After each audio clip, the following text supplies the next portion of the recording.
la catastrophe dite de Lubrizol et la pandémie de Covid-19. Donc, on ne nous a pas demandé de titre, mais si j'avais dû trouver un titre pour mon intervention aujourd'hui, ce serait certainement quelque chose comme médecine générale et contexte singulier, puisque je vais, au fond, explorer le problème de l'exercice de la médecine générale lors de crises sanitaires. Alors, ces moments de crise, ces moments extraordinaires nous ont intéressés dans ce collectif de chercheurs et de chercheuses en tant qu'ils permettent d'explorer en fait à nouveau frais un objet très classique des sciences sociales, qui est la médecine générale, et plus particulièrement le problème de l'incertitude à laquelle sont confrontés les médecins généralistes. Et donc, notre travail de recherche, il est parti de l'hypothèse selon laquelle ces différentes crises sanitaires ont pu transformer l'exercice de la médecine générale. Alors, cette hypothèse, elle me semble présenter un double intérêt. D'abord, elle est assez crédible, on imagine. On sait même que le quotidien des médecins généralistes a été chamboulé par l'entrée dans leur cabinet des fumées de Lubrizol et du coronavirus. Mais pourtant, cette hypothèse, aussi crédible soit-elle, elle est aussi très intéressante parce qu'elle est réfutable. Elle est réfutable dans le sens où l'incertitude, c'est quelque chose de consubstantiel à la médecine générale. Des travaux en médecine et des travaux en sciences sociales ont montré, notamment à l'instar de notre collègue sociologue Géraldine Blois, dans un article intitulé « L'incertitude en médecine générale, source, forme et accommodement possible », qui a été publié en 2008 dans la revue Sciences sociales et santé, que voilà, l'incertitude rime avec exercice de la médecine générale. Bon, autrement dit, ça signifie que les médecins généralistes normands qu'on a interrogés à la suite de la catastrophe de Lubrizol, ils n'ont pas attendu l'année 2019 pour travailler dans un contexte incertain. Et donc, plus qu'une hypothèse, c'est une question que je propose de poser aujourd'hui et à laquelle je vais tenter de répondre, qui peut se résumer sous forme d'alternative. Face à ces crises, les médecins généralistes ont-ils mobilisé des ressources forgées, éprouvées et consolidées en contexte ordinaire? Ou bien ces crises ont-elles engendré des postures originales, des façons nouvelles de gérer l'incertitude? Est-ce qu'au fond, ça a transformé l'exercice de la médecine, ces crises sanitaires? Des questions subsidiaires, bien sûr. Est-ce qu'on peut constater des différences entre ces deux crises, selon les praticiens, selon les lieux d'exercice?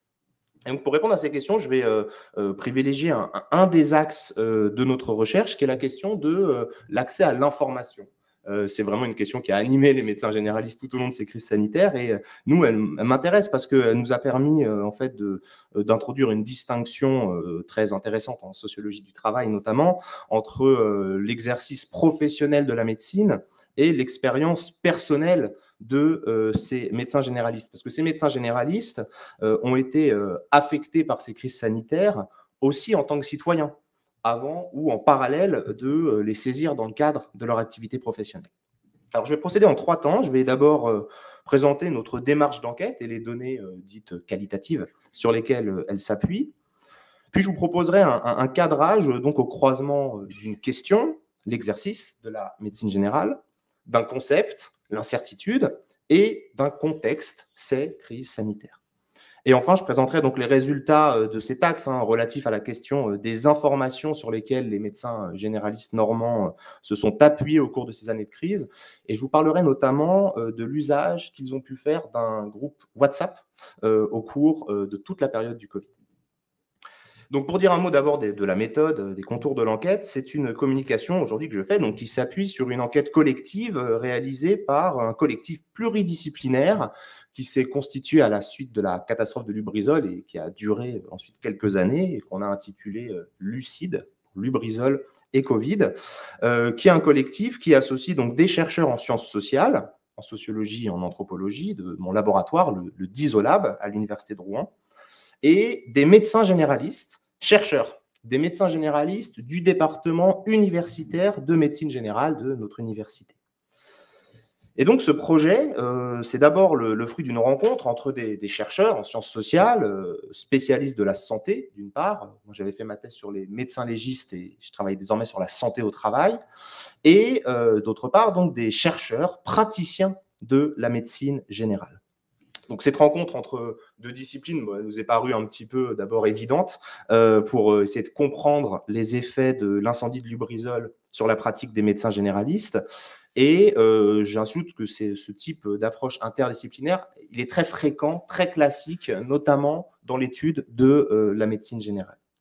Et donc, très vite, on s'est dit qu'il ne fallait pas tarder à lancer une campagne d'entretien à destination des médecins généralistes pour comprendre le rôle qu'ils avaient pu jouer à la suite de la catastrophe de Lubrizol, de l'incendie. Et donc, on s'est jeté dans l'enquête le plus vite possible, entre guillemets, à un moment en fait, où les questions que nous posions à ces médecins généralistes avaient le plus de sens pour eux. On ne voulait pas trop tarder parce qu'on ne voulait pas arriver en entretien en leur posant des questions qui avaient perdu en pertinence au fur et à mesure que les mois allaient passer et que l'actualité brûlante de l'incendie ne s'estompe. Bref, on craignait un petit peu que la routine vienne prendre le pas sur l'actualité de l'automne 2019, renvoyant les pratiques d'alors, les bricolages qu'ils avaient imaginés dans leurs cabinets médicaux, les réflexes mis en œuvre à un temps ancien où finalement ils auraient pu les effacer derrière un discours professionnel, parce que ça c'est le drame quand on fait de la sociologie des professions, c'est le discours professionnel qui peut soit venir lisser la pratique concrète, soit à l'inverse exacerber certains cas de consultation sur d'autres. Finalement, ce n'est pas du tout ce qui s'est passé. Ce n'est pas du tout la reprise routinière de l'activité médicale qui a pris le pas sur la gestion de la catastrophe de Lubrizol, mais une autre actualité qui est venue chasser cette première. La fumée noire de Lubrizol s'est estompée à mesure que c'était le coronavirus qui entrait dans le cabinet médical. Et donc, c'était un peu compliqué pour nous. Comment enquêter sur un incendie local sans le relativiser à l'heure où les médecins les généralistes que nous interrogions affrontaient depuis leur cabinet une crise pandémique mondiale sans précédent. Il fallait se rendre à l'évidence, il fallait être lucide. Vous avez retenu tout à l'heure que c'est le nom de notre collectif. C'est-à-dire qu'à la suite de cette phase exploratoire de notre enquête, on a constaté que les références au Covid, dans la bouche de nos enquêtés, de ces médecins généralistes, se faisaient de plus en plus nombreuses. Mais les médecins généralistes n'invoquaient pas ce sujet en tant qu'il serait plus intéressant que le sujet de Lubrizol dont on leur parlait, mais ils le faisaient pour tisser des liens entre ces deux événements. C'est-à-dire, encore une fois, un événement localisé, survenu à une date précise, avec des effets incertains, et d'autre part, une pandémie mondiale aux contours mal définis et aux effets également très peu clairs. Dès lors, notre objectif, il a été d'intégrer la façon dont les médecins généralistes ont géré cette crise du Covid à partir, au fond, d'une comparaison avec la catastrophe de Lubrizol pour comprendre plus généralement ce que la survenue d'une crise fait à la pratique de la médecine générale. Donc, pour comprendre comment ces deux crises sanitaires ont reconfiguré la pratique médicale, on a donc mené, je vous ai dit, des entretiens avec des médecins généralistes, avec une méthode qui nous a beaucoup plu. On a fait des entretiens en tandem avec à chaque fois un chercheur en sciences sociales, un sociologue ou un anthropologue et un médecin généraliste. Et donc, un chercheur, vous avez compris, du département universitaire de médecine générale. Et ça, c'était très précieux parce que ça signifie que la situation d'entretien, qu'elle soit en présentiel ou à distance, puisque beaucoup de choses sont faites pendant le confinement, elle a permis en fait à l'enquêté parfois de s'adresser à un de ses pairs, un médecin généraliste qui était présent ici, donc avec un discours très technique, qui permettait également de rebondir sur une expérience que le médecin-chercheur pouvait également avoir dans le cadre de son activité de cabinet. Tandis que de l'autre côté, il y avait un sociologue qui, lui, méconnaissait radicalement la pratique de la médecine générale, le travail médical en consultation, ce qui impliquait qu'il pouvait poser des questions qui pouvaient apparaître comme naïves, mais qui permettaient dès lors au médecin de déplier sa pratique dans des termes qu'il n'aurait pas spontanément utilisés face à un autre médecin. Et donc, ce faisant, sociologue ou la sociologue présente pendant ces entretiens se faisait un peu le garant du cadre de la recherche, de la problématique de la recherche, et pouvait notamment mieux identifier des enjeux soulevés par la pratique de la médecine générale en lien avec ce que la littérature, par exemple, pouvait pointer. Et donc, au total, ce qui était au départ une phase d'enquête exploratoire sur Lubrizol est devenu une recherche comparative sur ces deux crises sanitaires, aux dimensions si différentes, mais qui pourtant soulèvent un même problème, qui est au cœur de ma deuxième partie, qui est le problème de l'incertitude en médecine générale.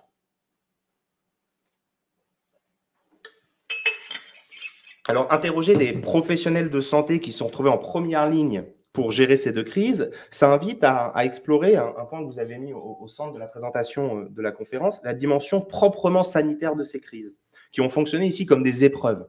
Alors, des épreuves pour les patients, bien sûr, dont la santé a pu se trouver altérée ou l'inquiétude accrue, mais des épreuves aussi pour les médecins, dont les cadres habituels de la pratique ont été particulièrement mis à mal par le contexte de crise sanitaire, de l'incertitude qui les entoure. Dans un cas, il s'agissait de se demander qu'est-ce qu'il y a dans le nuage de noir des fumées de Lubrizol. Dans l'autre, comment est-ce qu'on se protège du Covid? Voilà, des questions très compliquées qui se posaient quotidiennement à eux. Il se trouve que, comme je disais en introduction, la littérature en sciences sociales et en sciences médicales a depuis longtemps cherché à éclairer le lien entre l'exercice de la médecine générale et le problème de l'incertitude. Géraldine Blois, dont je parlais tout à l'heure avec son article de 2008, considère même comme postulat, au fond, que l'incertitude, ce n'est pas du tout l'apanage des médecins spécialisés, mais c'est au contraire quelque chose qui constitue la médecine générale. Pourquoi? Parce qu'un médecin généraliste, c'est un omnipraticien qui, je cite, par sa place dans le système de soins et les caractéristiques de son exercice, est confronté à plusieurs formes d'incertitude. Et donc, Géraldine Blois distingue plusieurs causes de cette incertitude de la médecine générale, et nous, on a un peu découvert, c'est un peu notre résultat si on veut, que toutes ces deux causes de l'incertitude qu'elle met en avant sont radicalisées en période de crise sanitaire. La première de ces causes, elle concerne le rapport que le praticien entretient au savoir médical. Du point de vue d'un médecin généraliste, de la discipline de la médecine générale, le savoir médical soulève au moins deux difficultés. D'abord, il est beaucoup trop vaste pour être parfaitement maîtrisé tous ces endroits. Et ensuite, il n'est pas nécessairement adéquat aux formes d'objectivité recherchées par le médecin généraliste, qui, lui, travaille plutôt à partir d'outils cliniques, qui n'obéissent pas, du coup, à cette logique théorique de maîtriser l'ensemble des savoirs. Et donc, je disais, cette incertitude qu'elle qualifie de diagnostic, elle est amplifiée dans le contexte de crise dans lequel on a conduit notre enquête, ce qui signifie, autrement dit, que les médecins généralistes, ils ont donc appris à composer dans le cadre de leur pratique avec l'incertitude, mais celle-ci est radicalisée. La distance qui les sépare des savoirs en sciences, en médecine, est encore plus lointaine, faute de savoir robuste sur ce qui se passe actuellement à travers ces crises sanitaires. Il y a un autre problème, c'est la deuxième source d'incertitude, c'est que les médecins généralistes, ils sont tout le temps, mais plus encore en période de crise sanitaire, confrontés aux doléances des patients, à leurs questions, à leurs plaintes. Et bien justement, le deuxième ordre d'incertitude que Géraldine Blois identifie dans son enquête, c'est qui connaît en fait une extension potentiellement très problématique en période de crise sanitaire, puisqu'elle renvoie à l'absence relative de filtrage des patients en amont, qui place le généraliste au contact direct avec les patients et leurs attentes. Qu'il s'agisse du motif de la consultation, dit-elle, des idées sur la prise en charge, ils ont peut-être parfois leurs idées sur ce qu'il faudrait faire, leur manifestation d'humeur ou les difficultés plus sociales liées à leur environnement. Ainsi, le contexte de crise sanitaire, il engage ici non seulement une expression accrue des attentes profanes au sein du cabinet, mais également, selon nous, une caractéristique assez originale, il ne s'agit pas tant de dire que les médecins généralistes sont noyés sous des questions absolument diverses, mais plutôt à l'inverse, qu'on leur répète toujours les mêmes questions, des questions donc standards, répétées, identiques, récurrentes, mais des questions sans réponse. Des questions sans réponse qui ne sont pas simples à gérer pour les médecins généralistes du fait de leur nouveauté, de leur inscription dans l'horizon temporel très court des crises sanitaires qu'ils sont en train de traverser. Et enfin, il y a peut-être une troisième dynamique de cadrage que nous, on a identifiée dans l'enquête qui pourrait venir enrichir cette question du lien entre exercice de la médecine générale et incertitude. Je l'ai dit tout à l'heure, c'est le fait que les deux crises qu'on a étudiées, elles ont pour caractéristique de ne pas épargner les médecins. Eux aussi ont été saisis pendant la nuit du 26 septembre 2019 par les odeurs de l'incendie. Certains ont fui Rouen au petit matin. L'épidémie de Covid et les inquiétudes relatives à sa diffusion et aux symptômes qu'entraîne cette maladie a pu les inquiéter. Et c'est pourquoi notre enquête, elle éclaire également la façon dont l'expérience personnelle de cette épreuve sanitaire peut venir transformer les pratiques professionnelles de ces médecins. Donc pour résumer, les crises sanitaires reconfigurent le problème classique de l'incertitude en médecine générale, cela au croisement d'un double problème pratique, les savoirs particulièrement instables, des plaintes particulièrement récurrentes. Et notre enquête, elle a montré que cette tension classique de la médecine générale, ce sera mon troisième point, a épousé ici la forme d'une problématique qu'on peut qualifier d'informationnelle, c'est-à-dire le fait que l'enjeu pour les médecins lors de ces crises était d'accéder à l'information. C'est pour eux l'enjeu principal que le problème de l'incertitude prend en contexte de crise sanitaire. Alors, je pense qu'il y a au moins deux façons de se saisir en sociologue du problème de l'information. Le premier, c'est d'abord de voir ce problème comme un problème de qualité des informations. Sont-elles vraies, crédibles, solides, ou bien à l'inverse, sont-elles fausses, douteuses ou peu fiables? Il y a une seconde manière de poser ce problème de l'information en l'envisageant à travers les voies d'accès pour l'obtenir. Et ça, notre enquête a permis de ce point de vue-là de distinguer les informations officielles, qui parfois tardent à venir, et des échanges plus informels, mais peut-être moins robustes, qu'on peut avoir au quotidien en regardant sur Internet, en échangeant avec des collègues, etc. etc. En bref, l'information n'est pas définie uniquement comme un savoir, mais aussi comme un canal permettant d'accéder à ce savoir. Autrement dit, la recherche d'information est ici indissociable de la recherche d'un informateur. Et dans notre enquête, celui-ci avait tendance à disparaître derrière les fumées noires de Lubrizol ou les aérosols du Covid. Et donc, je voudrais pour finir distinguer quelques canaux que les médecins généralistes ont cités dans les manières par lesquelles ils ont pu s'informer, en commençant sans la négliger, parce que c'est très important, le canal sensoriel, puisqu'il arrive que l'information saute aux yeux, saute au sens en général, notamment en matière de pollution, où les perceptions sensorielles, c'est le premier biais par lequel on peut percevoir des informations par rapport à ce qui se passe. Et lors de l'incendie de Lubrizol, les médecins généralistes, ils n'ont pas pu s'extraire de leur perception sensorielle. Que ce soit le bruit de l'explosion, la vue du panache de fumée, l'odeur de celui-ci, ces informations sensorielles, les ont saisies au fur et à mesure de la journée, et même un petit peu au-delà. Alors ce canal-là, on peut le distinguer des informations officielles, et là, il y a une différence entre les deux crises qui est intéressante. Dans le cas de Lubrizol, les médecins généralistes regrettent de ne pas avoir eu d'informations officielles, autres que les informations très rassurantes émanant de la préfecture, tandis qu'en période de Covid-19, c'était plutôt l'inverse. L'information était abondante, submergente, ils avaient du mal du coup à les traiter dans le contexte de leur activité de cabinet. Et enfin, je termine par là, une troisième source très, très importante, c'est celle qu'ils se donnent entre eux à travers leur réseau professionnel, que ce soit dans leur cabinet, dans les maisons de santé pluriprofessionnelles dans lesquelles ils peuvent exercer, mais également par un autre canal qui nous a passionnés, qui est celui d'une boucle de messagerie instantanée, WhatsApp, que vous avez peut-être utilisé vous aussi à l'époque du Covid pour vous renseigner ou transférer des informations. En effet, début mars 2020, soit une semaine avant le premier confinement, ce département universitaire de médecine générale a lancé une boucle WhatsApp dans laquelle 250 médecins généralistes rouennais et de la région se sont inscrits pour échanger à la fois sur les symptômes, les informations sur les symptômes, mais aussi sur les protocoles qu'il convenait de mettre en œuvre. Et donc, on a pu avoir accès dans le cadre de l'enquête à ce groupe WhatsApp, à une extraction des échanges de celui-ci depuis donc, la semaine précédente le confinement jusqu'à l'époque de la vaccination.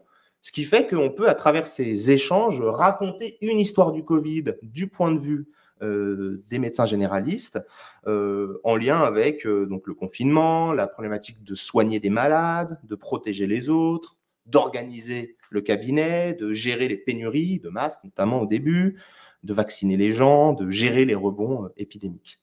Et donc, ces échanges écrits alors que la crise se déployait en direct donnent particulièrement bien à voir l'entremêlement des différentes ressources mobilisées par les médecins, la variété des façons par lesquelles les médecins recherchent, traitent et mobilisent des informations disponibles. Alors, je conclus en deux phrases pour dire que j'ai essayé de détailler au fond les conséquences de l'amplification du problème de l'incertitude en contexte de crise et aussi les correctifs que les généralistes ont mis en œuvre pour l'atténuer. Pour le dire autrement, j'essaie de montrer comment les médecins généralistes normands ont adapté leur posture vis-à-vis de cette incertitude radicalisée face à l'incendie de Lubrizol et face à la Covid. Et donc, ces questions, elles invitent, donc, je pense, à comparer ces deux crises et peut-être d'autres crises sanitaires du point de vue de ce qu'elles font aux façons ordinaires par lesquelles les médecins généralistes se positionnent face à l'incertitude, sachant que dans le cas normand, elle invite à envisager plus spécifiquement ce que l'enchaînement de ces crises a pu produire comme logique d'apprentissage d'une crise à l'autre. On arrête là. Merci beaucoup, Romain Giston-Rival, pour cet exposé très pédagogue et cette appropriation d'une matière, effectivement, qui pour le sociologue est quand même parfois une matière un petit peu complexe. Je vous passe la parole, Étienne Klein. Je vous remercie. Bonsoir à toutes et à tous. Merci pour votre invitation. Alors moi, je ne suis pas du tout légitime à parler de ce sujet. Je suis ni médecin ni sociologue. Je ne m'intéresse pas spécialement à la façon dont les savoirs ou les croyances se dispersent dans la société. Ma seule légitimité peut-être est d'avoir été surpris et parfois inquiet de voir au cours de l'épidémie en question la façon dont la science et la recherche ont été mises en scène, ce qui m'avait conduit à écrire un tract chez Gallimard en juillet 2020 intitulé « Le goût du vrai », dans lequel j'utilisais pour le critiquer le mot ultra-crépidarianisme qui consiste à parler au-delà de ses compétences avec assurance, ce que je vais faire ce soir. Donc je me retrouve pris en porte-à-faux par rapport à ce que j'ai tenté de prêcher à cette époque. Et avant de parler donc pendant 20 minutes, je voulais vous dire que je devrais absolument partir à 20h30, donc ça ne sera pas une fuite, simplement une question d'horaire de train pour laquelle je vous prie de m'excuser par avance. Alors, en octobre 2021, c'est-à-dire après 18 mois de pandémie, a été publié un rapport qui avait été co-dirigé par Daniel Cohen et Yann Aglan, qui sont deux économistes, par le Conseil économique et social, qui fait une sorte de bilan d'étape, donc après 18 mois de pandémie, sur 3 questions. La première, c'est la santé de l'économie, après les confinements. La deuxième, c'est l'état psychologique des populations, après le confinement, justement, les confinements. Et le troisième point qui m'intéresse plus particulièrement, c'est la confiance dans la science. C'est une étude européenne et elle montre des résultats qui sont très surprenants. Le plus important, c'est qu'avant la pandémie, la confiance dans la science était extrêmement forte dans tous les pays européens. On parle beaucoup de défiance, mais quand on mesure, en fait, c'est des chiffres très élevés. En l'occurrence, 90% de confiance. Alors, j'ai pas le temps, puisque j'ai peu de temps d'expliquer ce que veut dire ce 90%. Je retiens simplement que c'est un nombre très élevé qui avait la même valeur dans tous les pays européens, du Sud comme du Nord, etc. Et cette confiance dans la science a été donc suivie mois par mois pendant toute cette période, et elle est restée stable partout, moyennant quelques petites fluctuations au gré de l'évolution de l'épidémie, sauf dans un pays qui est la France. En France, la confiance dans la science s'est effondrée. On a perdu 22 points de pourcentage en 18 mois, ce qui est énorme. Et donc, on ne peut pas se voiler la face. Il y a une singularité française, une exception culturelle, diront certains, qu'il faut tenter d'expliquer, qui est sans doute évidemment multifactorielle, mais qui nous distingue singulièrement de nos voisins. Alors, il faut évidemment être prudent dans l'analyse, puisque quand on demande au public « Est-ce que vous avez confiance dans la science ?», on leur pose une question qui n'est pas claire du tout. Il y a au moins 3 façons de la comprendre, mais en fait beaucoup plus. La première façon, c'est de l'interpréter comme étant, ou de la reformuler de cette façon, est-ce que vous avez confiance dans la valeur de vérité du discours produit par les scientifiques ? Est-ce que vous les croyez quand ils parlent ? Et si oui, est-ce que vous les croyez tous ou est-ce que vous en croyez spécialement certains ? Il y a une deuxième façon de comprendre la même question, c'est est-ce que vous avez confiance dans la science en tant que démarche de connaissance qui permet de produire des résultats qualifiés de scientifiques qui ont une objectivité particulière et qui sont moins teintés d'incertitude que la plupart des autres résultats. Et ce sont des résultats que les autres démarches de connaissance ne pourraient pas obtenir de la même façon. Donc, est-ce que vous reconnaissez que la science produit des résultats particuliers, qualifiés de scientifiques, en lesquels on peut avoir confiance ? Et puis, il y a une troisième façon de comprendre la même question, qui est: est-ce que vous avez confiance dans la science pour résoudre les problèmes qui se posent à nous, les défis que nous devons relever, changement climatique, réduction de la biodiversité, pollution en tout genre, déforestation, etc., énergie. Est-ce que vous avez confiance dans la science pour nous aider à résoudre ces problèmes? Vous voyez bien que si on avait distingué ces trois formes de la même question, les réponses auraient été sans doute différentes. Mais il y a quand même quelque chose qui s'est produit en France, dont je ne sais pas dire si c'est corrélé au fait qu'en France, on a donné la parole à des individualités beaucoup plus qu'à des institutions, chose qui était impensable, par exemple, en Allemagne ou en Angleterre, où j'ai un peu vécu pendant le Covid. On n'a jamais vu des personnalités individuelles donc s'exprimer au nom de la science. C'est des gens qui étaient des porte-parole. Alors en Allemagne, c'était Angela Merkel qui faisait les conférences de presse et elle disait: les médecins nous disent que. Les médecins, pas monsieur machin, madame bidule, les médecins. Et voilà ce qu'ils savent, voilà ce qu'ils disent ne pas savoir. Donc déjà, dans sa formulation, dans sa façon de parler, elle faisait une distinction entre la science et la recherche. La science, évidemment, elle est teintée d'incertitudes. Il y a quand même des savoirs solides. La Terre est ronde plutôt que plate. L'atome existe, l'univers est en expansion. Les espèces vivantes évoluent. Ça, c'est quand même des choses que vous avez le droit de contester par principe, mais pour vraiment pouvoir les contester, il faut avoir des arguments scientifiques pour le faire. Votre ressenti, vos croyances, vos préjugés ne sont pas suffisants pour attaquer un résultat scientifique. Mais ce corpus de connaissances qui constitue les bonnes réponses à des questions bien posées, qu'on appelle la science, nous savons qu'il pose des questions dont nous savons que nous n'en connaissons pas les réponses. C'est pour ça qu'on fait de la recherche.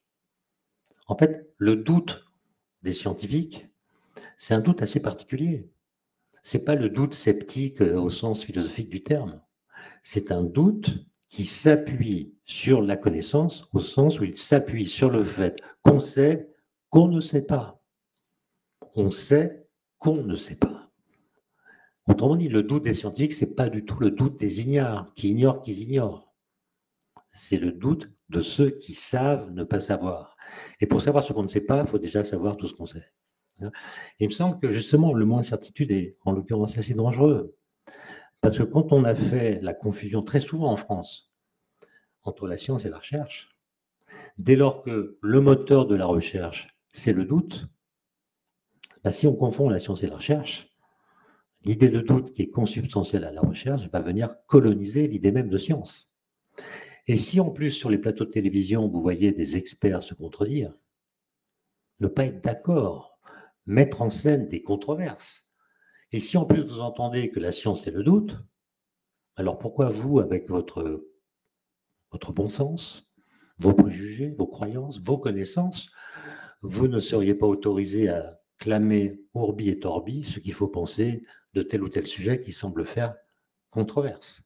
Moi, je pense qu'il y a vraiment un examen de conscience à faire en France. D'ailleurs, les médias commencent à s'y engager pour certains d'entre eux, pour essayer de voir pourquoi on s'est à ce point singularisé. Dans le même temps où apparaissent des classements internationaux qui montrent, par exemple, que la France, on n'en parle pas trop dans les médias, mais s'effondre en termes de connaissances scientifiques et techniques. Le classement Teams, par exemple, qui est un classement international, qui classe les niveaux de compétences des élèves de CM2 et de 4e dans tous les pays de l'OCDE et même au-delà, montre depuis quelques années un effondrement de la France. C'est-à-dire que la France est dernière des pays d'Europe et elle est avant-dernière des pays de l'OCDE.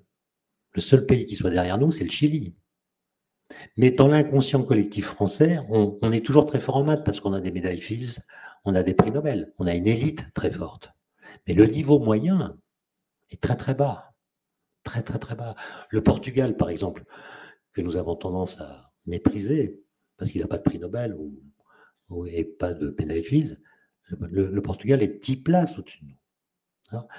Et je pense que ça joue dans le fait que très peu de gens sont capables de comprendre les théories de probabilité, les pourcentages, les règles de 3 et sont très facilement manipulables.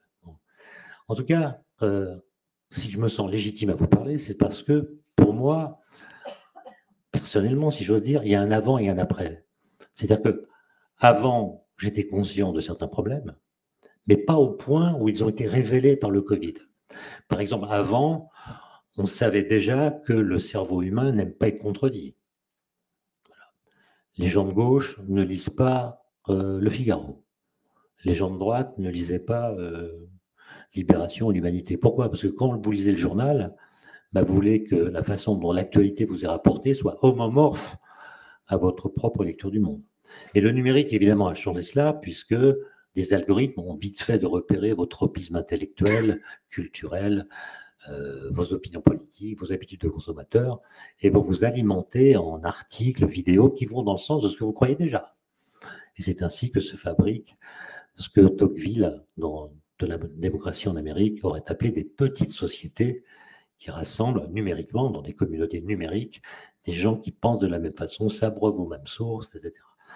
D'autre part, ça avait été analysé par un certain nombre de personnes, notamment Bernard Williams, dans les sociétés postmodernes, comme il les appelle, il y avait compétition entre deux courants de pensée qui, par des effets pervers, s'alimentaient l'un l'autre.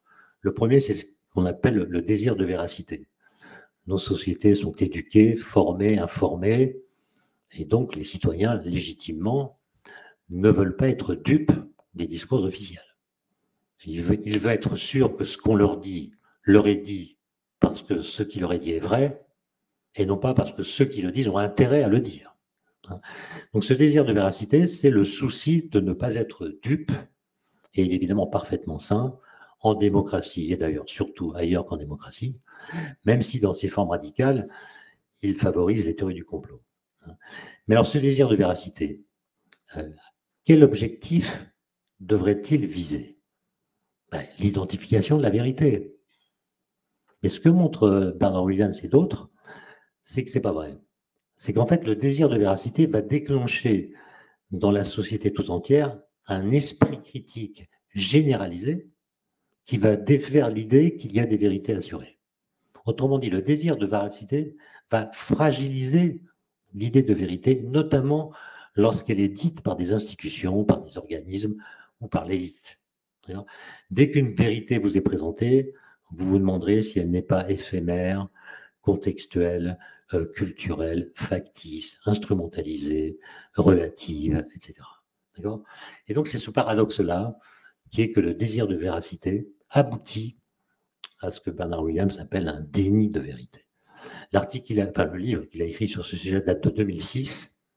On l'a bien vu pendant le Covid que c'était exactement ça qui se passait, en beaucoup plus fort que ce qu'il avait imaginé.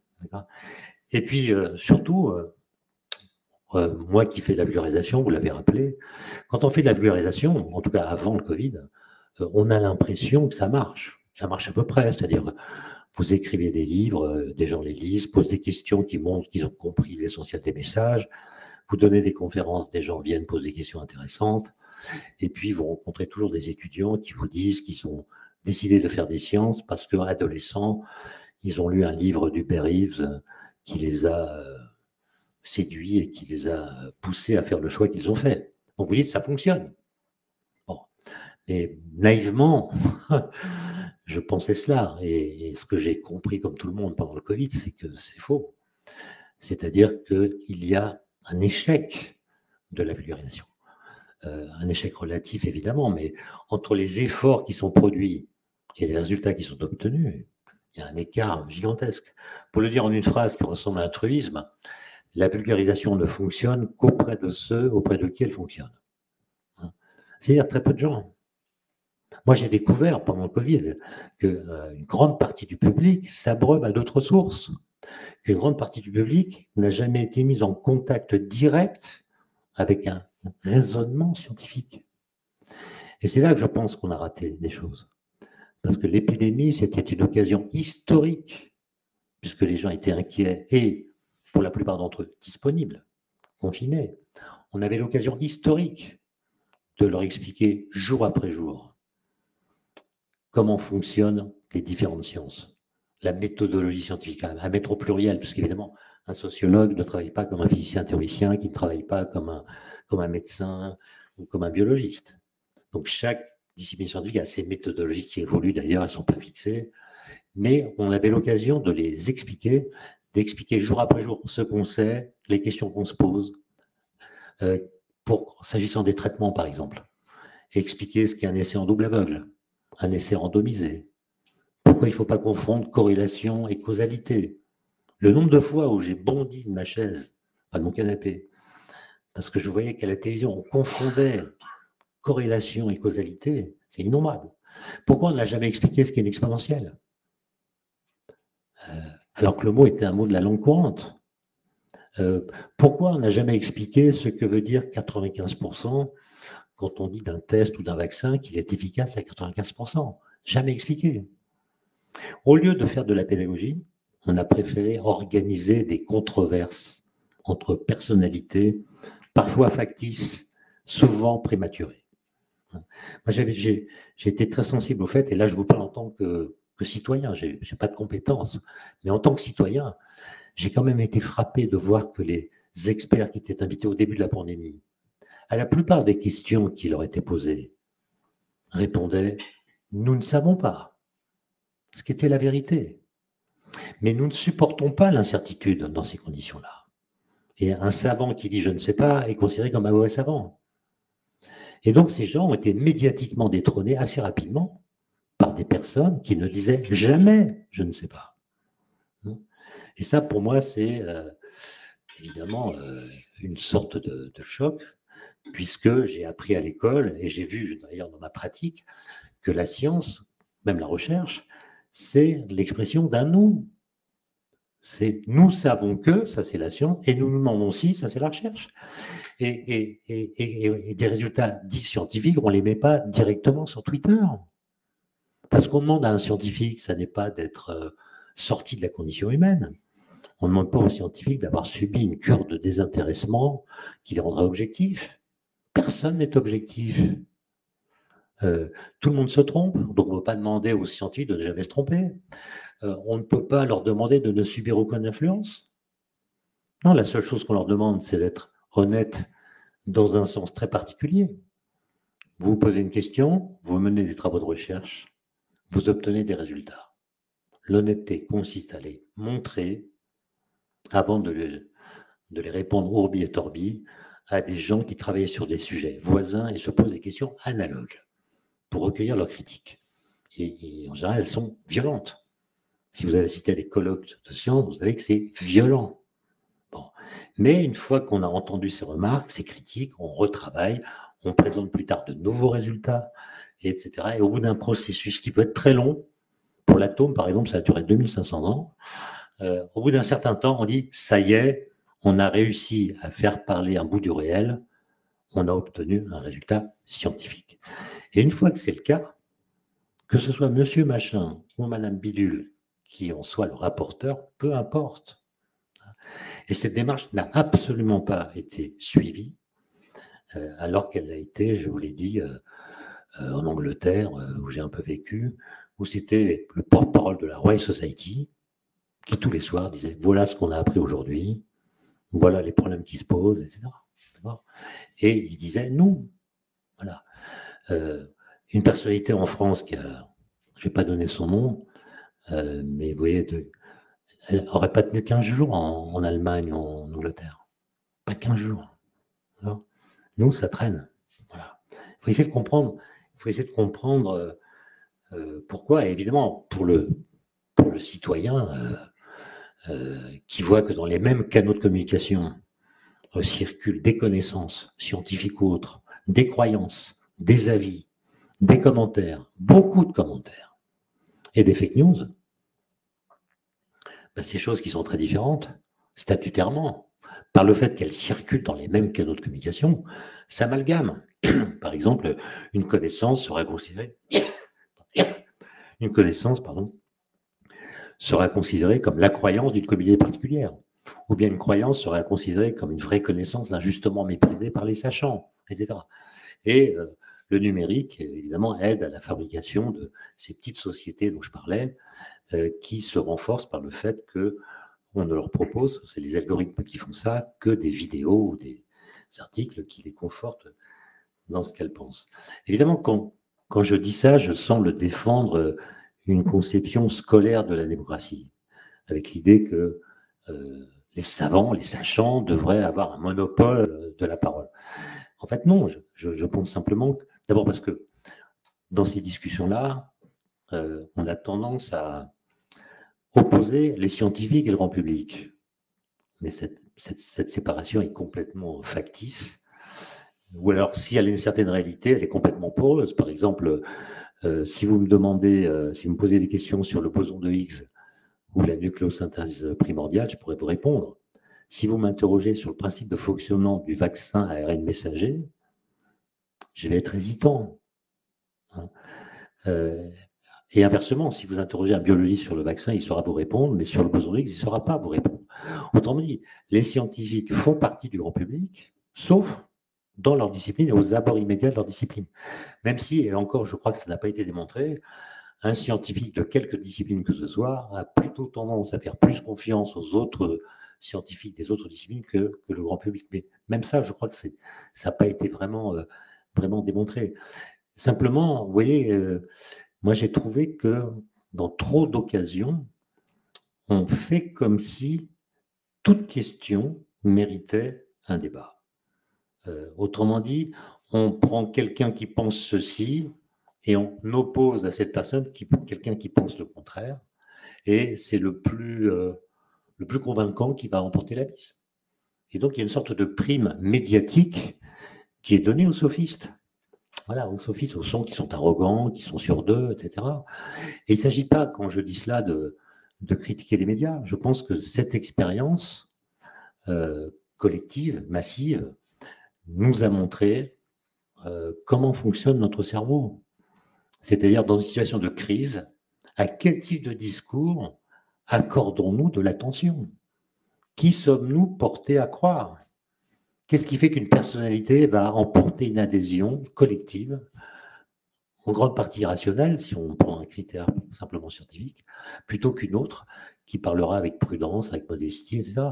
Et donc, il s'agit de comprendre comment, dans une situation où il y a de la peur, il y a de l'angoisse, notre cerveau polarise son attention vers telle ou telle proposition plutôt que telle autre.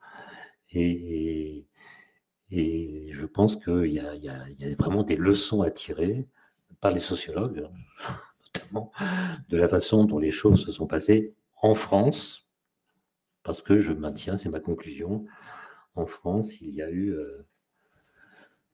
une expérience de la chose, une mise en scène de la science et de la recherche qui a été, à mon avis, très, très spécifique. Merci beaucoup. Vous pouvez prendre la parole directement.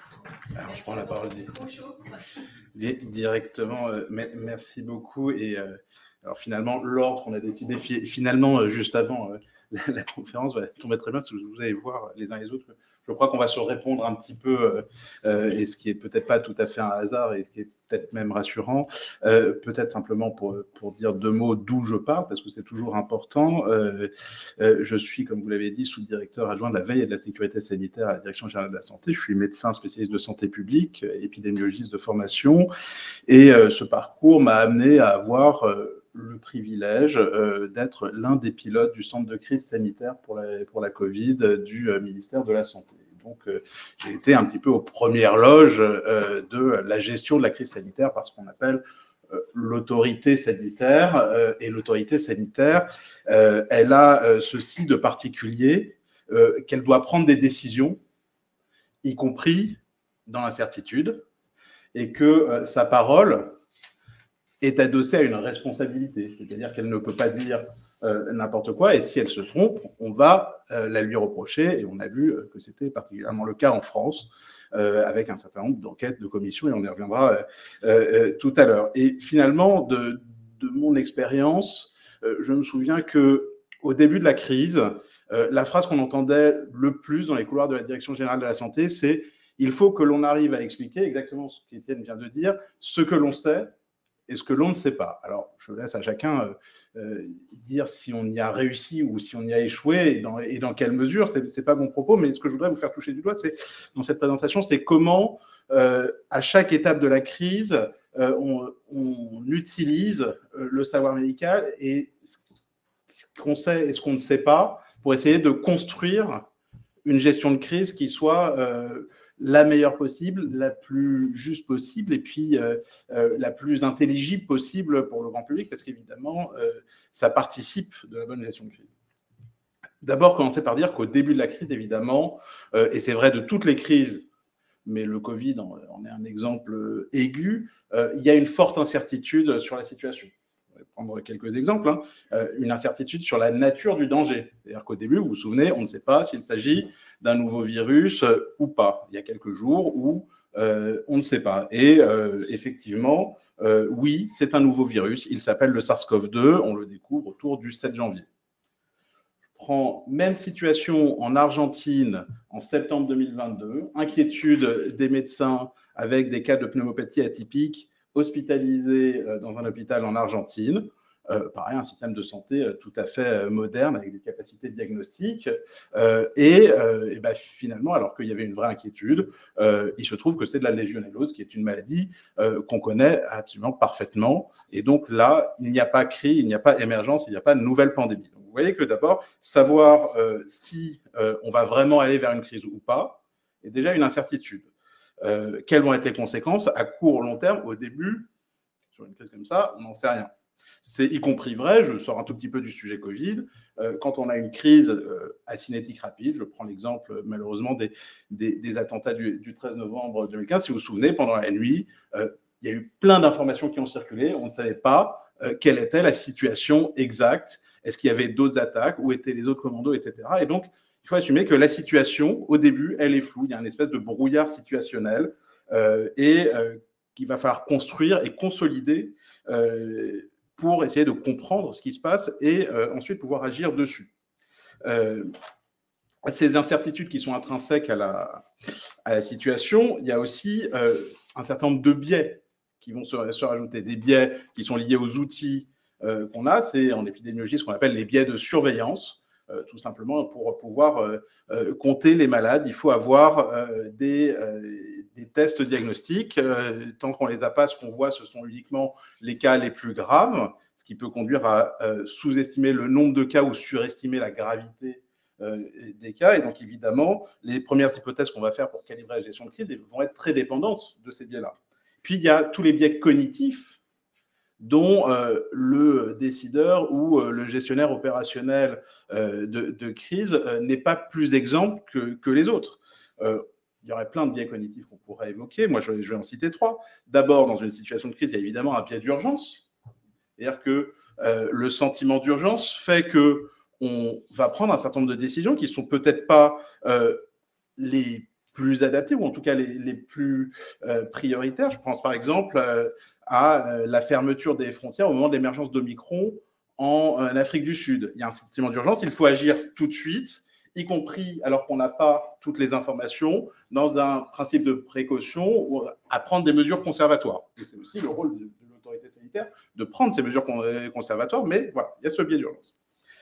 Il y a aussi un biais de conformité, c'est-à-dire qu'il est très difficile pour l'autorité sanitaire de s'abstraire des positions d'expertise dominantes qui peuvent lui être apportées. Je prends l'exemple en début de crise, si vous vous souvenez, ce moment où l'analyse de risque de l'OMS et de l'European Center for Disease Control and Prevention disait le risque d'importation de cas en Europe est faible et le risque de transmission secondaire en Europe est même très, très faible. C'était à peu près ça les mots, je vous laisserai vérifier. Mais, enfin, voilà. On sait bien qu'au final, ce n'est pas ce qui s'est réalisé. Pour autant, si un responsable public était allé devant les médias en disant « Moi, je pense que l'OMS et le CDC disent absolument n'importe quoi et que ce n'est pas ça », ça aurait été évidemment très compliqué et tous les journalistes auraient dit « Mais l'OMS et le CDC vous disent exactement le contraire que ce que vous dites ».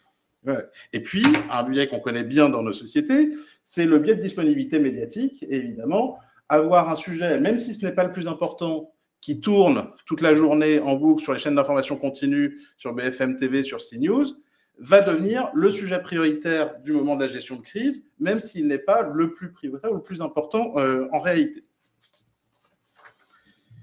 Donc, pour faire face à ce brouillard situationnel, il va falloir que l'autorité sanitaire, elle mette en place deux choses, travaille sur deux pistes. La première piste, c'est l'acquisition rapide de connaissances. Puis la deuxième piste, ça va être les acquis de la planification et de la préparation. On va parler aux personnes qui sont ici issues du ministère de l'Intérieur, qui font beaucoup de planification et de préparation, mais je vais en dire un mot. Sur l'acquisition rapide de connaissances, c'est d'abord avoir une approche un petit peu, je dirais, paramétrique de la gestion de crise. D'abord, l'identification du virus. Elle permet de développer des tests. Elle permet de trier et de savoir qui est malade et qui n'est pas malade. Elle permet de mieux décrire ces malades. Elle permettra ensuite d'adapter les traitements, d'adapter les mesures non pharmaceutiques comme les isolements, les quarantaines qu'on a rencontrées pendant la pandémie. Ces caractéristiques épidémiologiques qui vont permettre d'estimer le fardeau ou l'impact au niveau d'une population, c'est le fameux R0 et R effectif. Et ça, je dois dire qu'en tant qu'épidémiologiste, avoir vu un soir à 20h un Premier ministre expliquer ce qu'était le R effectif est quand même quelque chose d'absolument incroyable. Et puis, les modes de transmission, vous vous rappelez, c'est ce débat qui perdure entre est-ce que ce sont les grosses gouttelettes, est-ce que c'est une transmission aérosol, quelle est la part des surfaces et du manuportage. Et évidemment, pour un virus à transmission respiratoire, c'est extrêmement compliqué et beaucoup plus compliqué que pour certaines pathologies comme Ebola qui se transmettent par les fluides corporels, par le contact, où là, on peut tracer beaucoup plus facilement les contacts. Quand on est sur une transmission aérosol, par exemple, arriver à démontrer que quelqu'un s'est contaminé dans l'ascenseur où il est passé 5 minutes après quelqu'un qui était malade et qu'il n'a même pas croisé, c'est quand même extrêmement compliqué. Donc, pour faire la recherche et pour pouvoir démontrer ce mode de transmission, c'est difficile.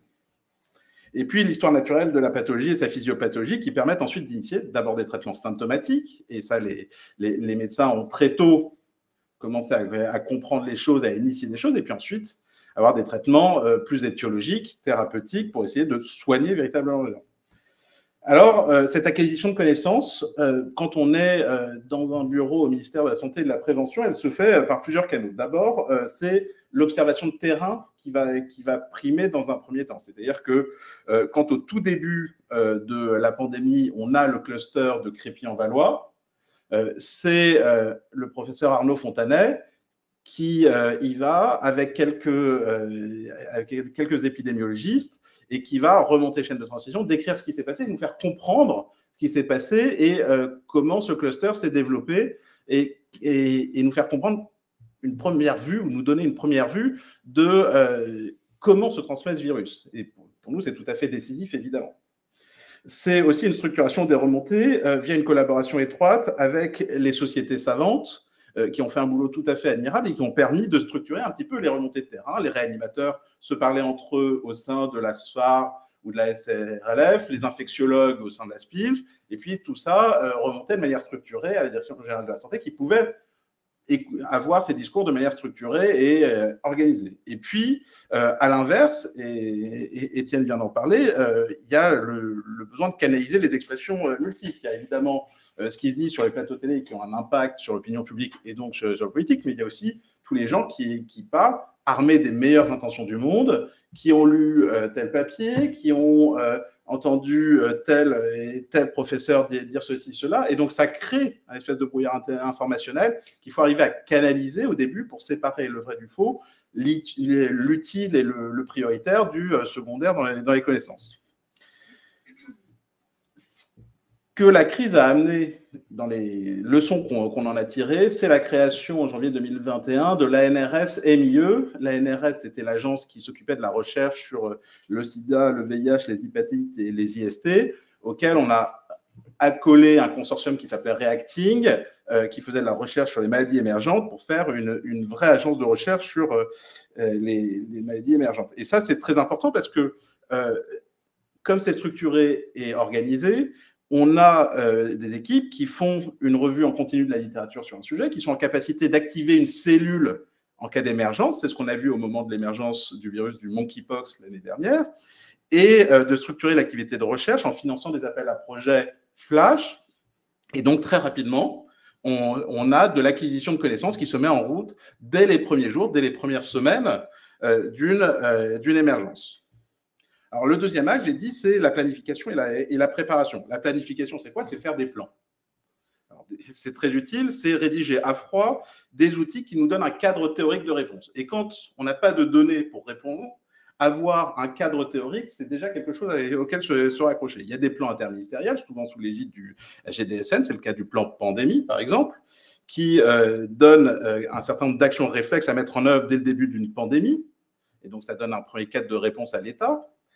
Et puis, des plans sectoriels pour la santé, c'est le dispositif ORSAN, que certains d'entre vous connaissent, et qui permet de décrire l'organisation initiale de la chaîne sanitaire pour faire face à une situation sanitaire exceptionnelle.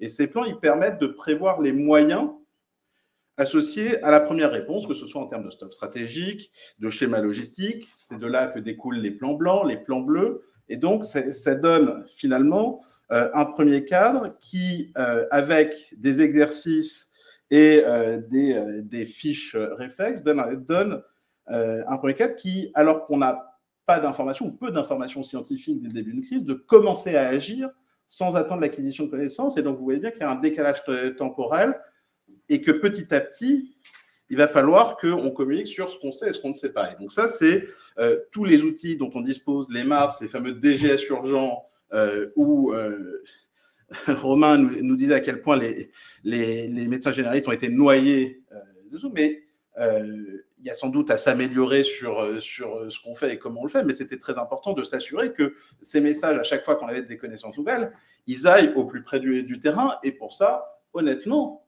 on reste convaincu que c'est le meilleur outil. Alors, enfin, il y a cette discordance qu'il va falloir discuter. Et peut-être que pendant la discussion, on pourra échanger là-dessus. Je pense que c'est très important. Alors, une fois que je vous ai dit que les plans et la préparation, c'était très important, je vais vous dire, le dicton qu'on a dans les salles de crise, c'est le premier mort d'une crise, c'est le plan. Ça, c'est classique.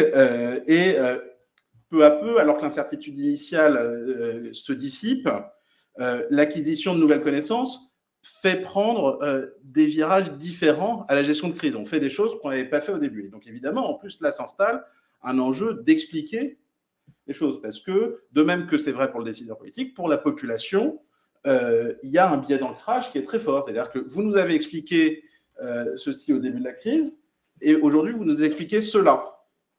Et il y a un écart. Et ça, évidemment, plus la crise se prolonge, plus l'écart va être important. Et il va être extrêmement difficile à faire. Et c'est pour ça que c'est très important pour la gestion opérationnelle d'être accompagné par des experts. Il y a un principe en France qui est la séparation de la gestion et de l'expertise. On a, nous, autorités sanitaires, un certain nombre d'expertises structurées autour de nous. Ce sont les agences sanitaires nationales, Santé publique France pour l'épidémiologie, l'ANSM pour les produits de santé, on va citer l'ANSES pour l'environnement, etc. Et puis, on a le Haut Conseil de la santé publique qui a fait un travail tout à fait remarquable, et je ne le dis pas puisqu'on a une éminente représentante dans la salle, mais ils ont produit plus de 200 avis dans les 2 ans de Covid. Je vous laisse calculer le rythme effréné auquel ils ont répondu à nos sollicitations permanentes à toute heure et tous les jours, y compris week-ends et jours fériés. Et ça nous a permis de croiser ce qu'on pensait qu'il fallait faire avec le regard pluridisciplinaire de scientifiques qui faisaient cette veille scientifique et qui faisait ce croisement avec le terrain. Et c'est évidemment une grande force. Il y a eu aussi le conseil scientifique dans un autre rôle que le Haut Conseil de la santé publique, dans une vision plus adossée aux décideurs politiques cette fois-ci, et qui donnait à voir par ses avis une vision stratégique d'ensemble, vulgarisée parfois pour la population, des grands enjeux de la crise. Il y a aussi un autre fait qui a émergé durant la crise, c'est le pilotage par les données. C'est-à-dire qu'on a eu beaucoup de systèmes d'information très puissants, CIDEP pour les résultats de tests, que vous avez tous connus, CIVAC pour les vaccins, Contact Covid pour le contact tracing, et celui que vous connaissez moins, Civic pour la surveillance hospitalière, et qui ont tous été extrêmement précieux. C'est-à-dire que vraiment, mon sentiment quand on a déployé, créé et allumé ces outils, c'est qu'on avait allumé la lumière et qu'enfin, on avait une vision claire de la situation. Évidemment, parce que des questions de respect des données privées et des libertés individuelles, il y a des choses qu'on n'a pas pu faire, des croisements de bases de données qui ne nous ont pas été autorisés par la CNIL, par le législateur, parce que, évidemment, ce que souhaitent faire les opérationnels a à être regardé avec la question des libertés individuelles, etc., et de la protection des personnes. C'est évidemment très important. Néanmoins, je crois que là, il y a matière à discuter de ce qu'on peut faire en temps de crise, et pour qu'à la prochaine crise, on soit prêt à le faire, il faut qu'on discute de ça en temps de paix. L'autre nouveauté là-dessus, c'est la mise en libre accès en open data de ces données, ce qui a permis à chacun de devenir épidémiologiste, pour le pire parfois, pour le meilleur aussi, parce qu'il faut bien dire qu'il y a certains data scientists sur Twitter, et je suis sûr que beaucoup d'entre vous les ont suivis, faisaient des choses en termes de data visualisation qui étaient absolument époustouflantes jusqu'à être repris par le conseil scientifique. Et c'est fait pour, je dirais, c'est fait pour ça. Ça produit de l'intelligence collective. Mais c'est un challenge pour l'autorité sanitaire qui se retrouve avec des choses qui sont produites par une voie extérieure. Et donc, il faut le prendre en compte aussi. Il y a aussi un décalage de temporalité entre le temps de la gestion et le temps de la science. Je prends l'exemple du premier déconfinement. On commençait simplement à comprendre cette transmission à aérosol, cette fameuse transmission à aérosol. Et la question était quelle est la bonne séquence prudente de déconfinement des établissements recevant du public. Et à cette époque, mai 2020, est-ce qu'il faut avoir déconfiné d'abord les piscines ou les bibliothèques, les commerces ou les écoles, les enceintes sportives avant les théâtres? Et je parle strictement du point de vue de l'autorité sanitaire, pas de l'enjeu, évidemment, encore plus fort de savoir qu'est-ce qui est prioritaire pour la nation. Ça, à la limite, ça ne regarde pas l'opérationnel que je suis, mais on en est réduit à ce moment-là à faire des hypothèses, parce qu'on a compris comment le virus se comportait, mais par contre, on n'a pas de données sur là où les gens se contaminent effectivement. Et ça, c'est d'autres enquêtes qui vont nous le donner. C'est par exemple l'étude Comcore qui a été faite par l'Institut Pasteur, avec la CNAM, avec Ipsos, avec Santé publique France, et ça a été extrêmement précieux parce que c'est ce qui a montré que à peu près la moitié des gens savaient qu'ils les avaient contaminés et qui permettait de documenter ces circonstances de contamination, alors évidemment avec des biais, mais qui donnait quand même à voir des choses. Par exemple, l'importance de la contamination intrafamiliale. Que quand on avait une famille et qu'on avait des enfants en âge scolaire, on était plus susceptible de se contaminer que quand on n'en avait pas. Que dans le milieu professionnel, on se contaminait aussi, y compris à l'hôpital, mais pas durant la période de travail, mais pendant les périodes de convivialité. Et à l'hôpital, beaucoup se sont contaminés parce qu'ils portaient extrêmement bien le masque toute la journée. Et c'est difficile, et c'est vraiment, ils ont été d'une discipline absolument époustouflante. Mais évidemment, il y a le moment de la pause cigarette, il y a le moment de la pause café, où on pose le masque, et c'est à ce moment-là qu'on se contamine.